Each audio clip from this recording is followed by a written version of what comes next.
Hi guys! Welcome to today's video. My name is Ria. In today's video ay i-share ko sa inyo ang aking favorite or isa sa mga favorite ko na Filipino summer drinks, ang Buko salad drink. Ito ay inspired sa Buko salad recipe. Alright, so madali lang itong gawin kaya mag-umpisa na tayo agad sa kung ano yung mga sangkap at kung papaano ito gawin.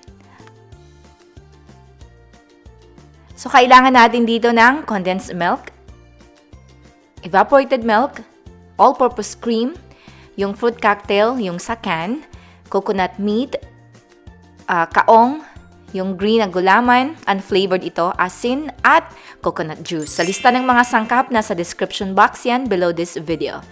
Ang una natin gagawin, kuha tayo ng bowl, ilagay at paghaluin natin yung apat muna ng mga sangkap, yung condensed milk, evaporated milk, all-purpose cream yung sa lata o yung sa karton, at ang tawag dito, buko juice. Then, haluin lang natin ito kasi diba medyo sticky yung condensed milk. So, kapag nahalo na yan, na will combine na, ang next na nating ilagay ay yung fruit cocktail, yung buko meat, at coconut meat, kaong at yung gulaman. Mas maigi recommended ko na dapat i-chop nyo ng maliliit yung kaong at yung fruit cocktail. Sa gulaman naman, gusto ko ng medyo malaki yung pagkahiwa, pero hindi naman sobrang laki, okay?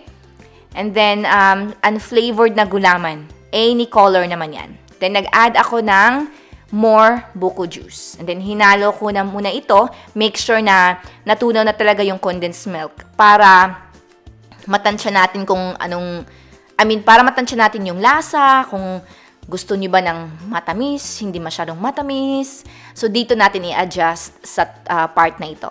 So, dito tinikman ko at ina-adjust ko yan sa gusto kong tamis. Okay? Sa ganitong mga recipe naman, you can always adjust according to your desired taste. And that's it. Simple lang, haluin lang kumbaga natin ito lahat. I-mix lang natin. Ilagay niyo muna sa fridge kung gusto niyo ng medyo malamig ito. Mas masarap kung malamig ito. Sa mga at least an hour or two. And that's it. Simple lang ang recipe na ito guys, pero masarap. Sakto lang yung lasa kasi meron akong guideline naman ng exact measurements na ginamit ko dito sa description box below. Yung may nakalagay na shoe more, i-click nyo lang yan. Alright guys, I totally recommend this recipe. Masarap, hindi kayo ma-disappoint. Thank you so much for watching and as always, you guys take care.